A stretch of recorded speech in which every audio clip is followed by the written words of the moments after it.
وَأَلَّفَ بَيْنَ قُلُوبِهِمْ لَوْ أَنفَقْتَ مَا فِي الْأَرْضِ جَمِيعًا مَا أَلَّفْتَ بَيْنَ قُلُوبِهِمْ وَلَكِنَّ اللَّهَ أَلَّفَ بَيْنَهُمْ إِنَّهُ عَزِيزٌ حَكِيمٌ۔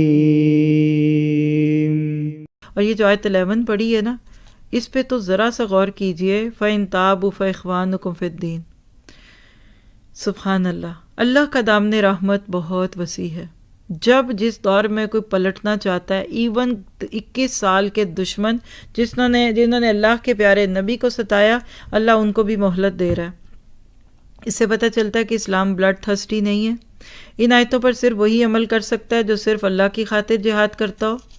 مجھے تو ایسے لگتا ہے کہ قدم قدم پر صحابہ کے جذبات کا امتحان لیا جا رہا تھا۔ دیکھیے یہاں فَإِخْوَانُكُمْ فِي الدِّينِ کہا جا رہا ہے اور صحابہ نے مان لیا۔ جو لوگ مسلمان ہوئے، 90% لوگ فتح مکہ کے بعد مسلمان ہو چکے تھے۔ کسی صحابی نے اعتراض نہیں کیا کہ لو جی ہم تو قربانیاں دے دے کر شروع سے پھاوے ہو گئے اور مارے گئے اور یہ بعد والے آج ہمارے قریب آ گئے۔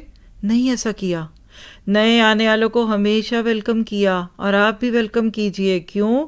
اس لیے کہ کوئی بچہ بعد میں پیدا ہو جائے تو اس کا قصور تو نہیں ہے، بس کھرے کھوٹے کا فرق لوگوں میں فرق ڈال دیتا ہے، ادروائز کوئی پہلے آ جائے کوئی بعد میں۔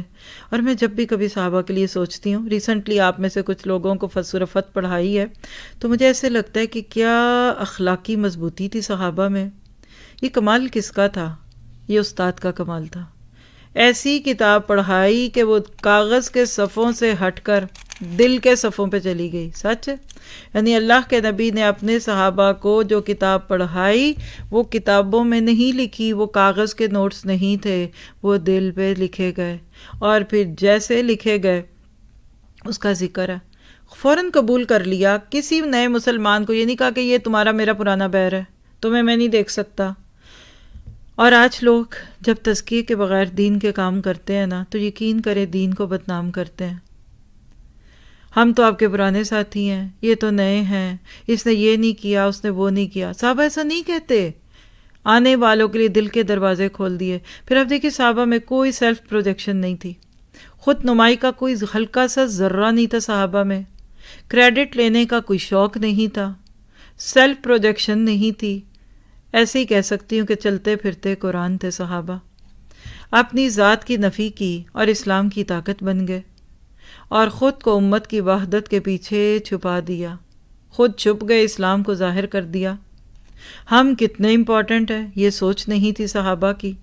اور آپ نے یہاں یہ بھی نوٹ کیا ہے کہ کیسے سینوں کی ٹھنڈک کی بات کر کے اللہ تعالیٰ نے یہاں یہ بات بتا دی کہ سچا مومن کسی کو اسلام کی طرف آتا دیکھ کر، دین کی طرف آتا دیکھ کر اس کا سینہ ٹھنڈا ہوتا ہے۔